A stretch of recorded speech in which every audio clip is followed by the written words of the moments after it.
Hey, Armand here with your forecast for the week of July 25th, 2021. So, most of July has been relative, I'm not going to call it calm, but relatively stable astrologically. We're still shaking out a lot of stuff in our personal and collective lives. That doesn't stop. But, we haven't had too much new stuff thrown on the plate since the beginning of the month. And just making a perfect bookend with the beginning of the month, we have this energy that's coming in at the end of the month, which is going to sort of spark things up again. Ironically, it's happening with the waning moon. So it starts the week, it's still pretty full on Sunday, and we have a lot of lunar energy all the way through this week. The last quarter moon is on Saturday, and it's really that last part of the cycle next week when you really feel the waning energy. But overall, we do have this sense of things being a little bit coming away from the peak in terms of the lunar energy, which is our collective level of energy, our collective emotionality, our collective reactiveness. So as we're coming away from that, we hit these really sparkly, hot aspects. And it's a little bit like, to me, it's a little bit like, say it's Friday afternoon. This could actually literally happen next Friday afternoon. It's about the time that it's really going to be in full effect. But it's like it's Friday afternoon and you're about ready to wrap up for the weekend, and a whole pile of work arrives on your desk at like 4 o'clock that you're going to have to either finish what you can and go home and think about it. Or, it's this kind of like, just when you're thinking that maybe things are kind of winding down, here comes something to pop back up. Or like, you're tired and you get into bed and you're ready to go to sleep and somebody's car alarm goes off on the street and something like that. It's that kind of, on the one hand, winding down, on the other hand, perking up. To look at it the other way around, if you're looking for these aspects and you're looking for stuff to happen and you want stuff to get going and you're looking for those aspects to perk you up and move you forward, well, then the lunar energy is winding down, and that makes it a little bit tougher in its own way too. So there's this balance between things. But this week, I think overall the activity level is very high. So we start the week on Sunday with, among other things, the moon is in Aquarius, still very close to its full point. It's at the end of the sign, but it's still very close. We're actually coming to the point where the moon, next month, August full moon, will also be in Aquarius. So the moon will be going over that point. It'll be sort of presaging next month's full moon in its own way. But the big aspect on Sunday is Mercury opposite Pluto. Mercury opposite Pluto, you'll recall, is speaking the truth to power, or power speaking the truth to you. What we get here, especially with the emotionality of the full moon, is some very direct communication, saying what you think. With the moon and with Mercury in Cancer, maybe it's saying what you feel. Maybe it's a little bit more of an emotional tinge to it. And in fact, Mercury is at the very end of Cancer, and on Tuesday we'll be going into Leo, joining the sun there, and then communication shifts a little bit more towards the intuitive, a little bit more enthusiasm, a little bit less precision. So that's sort of hard. That's sort of hard to feel and figure, but that's the way things are going. That's kind of a subtle thing. Mercury opposite Pluto is not subtle, right? So this is saying what you feel, and then through the course of the week, and I'm going to say at various times, perhaps on Tuesday is one example, and Tuesday's probably the best. Tuesday's probably your best opportunity. Maybe again on Friday or even Thursday. There could be a revisiting. So whatever gets blurted out, let's say Friday, Saturday, Sunday, the 25th, can be worked with over the course of the next week. So it's not like, it's one and done. You just spit it out and you have to live with it forever. You can work with it. Now, Monday and Tuesday have a very good energy for I use energy a lot, right? A good vibe. It sounds a little bit. Anyway, there's a good feel for getting stuff done. We still have the energy of the full moon behind us. The moon is going to go through the sign of Pisces, which is pretty nice. It's got a little bit softer edge than Aquarius for our purposes this month at any rate.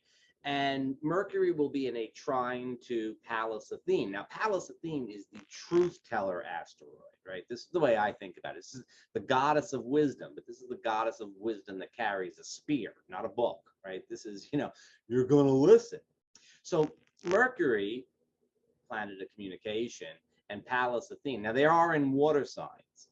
This is another opportunity to smooth things out. This is on Monday, and you feel the energy very much Sunday, Monday.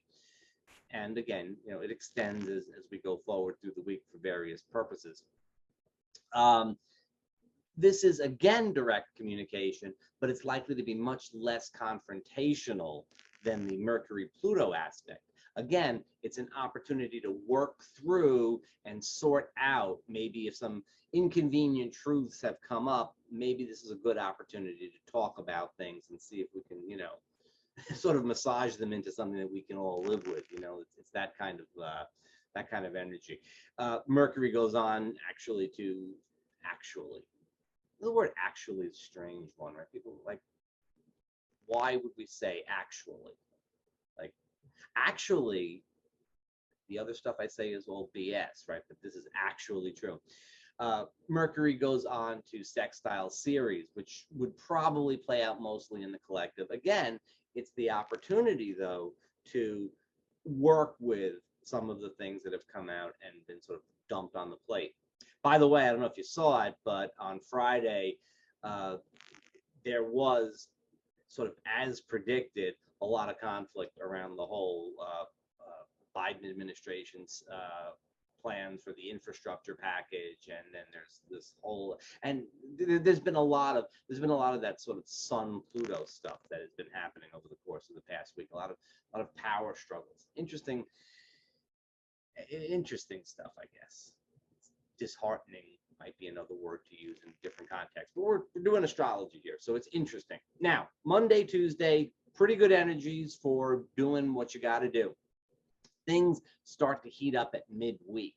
First thing is that Jupiter retrogrades into Aquarius, right? So, remember, Jupiter's last big aspect was last week, when at the very beginning of Pisces Virgo opposed Venus. That was kind of like Jupiter sort of saying, "Hey, let's make the best of this situation. Let's have some reserved fun." Now we have Jupiter retrograding into 29 degrees of Aquarius, where Jupiter's fairly happy in Aquarius. It's not exactly his thing, but it's an expansive kind of sign, and Jupiter's an expansive kind of planet, so it works well. It's a principles. It adds a lot of stuff to that Aquarian principle kind of stuff. So we'll have, now I'm saying stuff too much. I should stick with energy. So we'll have more of an emphasis on the kind of Aquarian issues around social justice, equality, and things like that. Until 2044, but this big kickoff phase is going to last until Jupiter comes direct and goes back into Pisces at the end of the year. So this next 6 months or so, next 5 months of the year, we'll have a lot of that Aquarian vibe to it. So, but the first thing that Jupiter does on Thursday, so we'll feel this strongly Wednesday, Thursday, is to oppose Mars. Now, Mars is at 29 degrees and change, 29 degrees, 52 minutes of Leo, the last eight minutes of the sign. And then Jupiter is going to be at 29:52 of Aquarius as they oppose each other. So what we're going to have here is this fiery, energetic push towards social justice and all of those Aquarian issues, right? So it's liberty, equality, fraternity. But watch out, because it's a little bit of that French Revolution. This is going to be enforced. It's also a conflict, right? So on the one hand, this is the overall feel of things being very much pushing towards those Aquarian ideals. But on the other hand, it's an opposition. So now we have folks that are going to be at the 29-52 Leo extremes of individuality and sometimes maybe egotism in conflict with the collective energies. So it's not really, the good news is it's probably not all that personal for you and maybe me. So hopefully we can duck this and just sort of watch it on television. But of course, what happens in the collective, what happens with those major figures out in the collective is certainly something that trickles down to us or flows down to us. It's not so much a trickle. So keep an eye on midweek in your personal life, but particularly in the collective, and see what's going on there. There's definitely potential for conflicts. I can't help but think, the Olympics are going on, and then like that Mars at the last degree of Leo. That seems like we could have a real Olympic story sometime around midweek. But of course, we're going to have an Olympic story. Here's another thing that happens at midweek. Wednesday, you feel it Tuesday into Wednesday, Venus is going to square Juno. Now, Venus is in Virgo and Juno is in Sagittarius. Juno is Jupiter's wife. Mythologically speaking, Juno is Jupiter's wife, and Sagittarius is Jupiter's sign. So there's a real kind of a sense there of she being pretty happy where she is. She's always like had to keep an eye out for where Jupiter might be. That's another side of the story. Jupiter was not known for fidelity. But Juno, the partnership asteroid, is pretty happy where she is. On the other hand, Venus is in Virgo, where things are a little bit particular for her. She likes to be a little bit more expansive, a little more, share a little bit more, and so a little bit less thrilled to be in Virgo. What we're likely to see, and this is a personal life type of thing, liable to see that there's a little bit of a conflict between what you got and what you want when it comes to relationships and such. Or, even in terms of socializing, it could be a conflict between like, is it you and me doing this thing, or is it the whole group doing things? It's that sort of stuff. Just desires for what's going on and aesthetics are not quite on the same page as practicalities. So it's a little bit like what you want and what you got might be a little bit different. Hey, the good news is it's Wednesday. It's the summertime, but it's Wednesday. So maybe it'll just sort of pass by. Maybe it'll just be a conflict between what we're watching on TV. Then, as we get further through the week,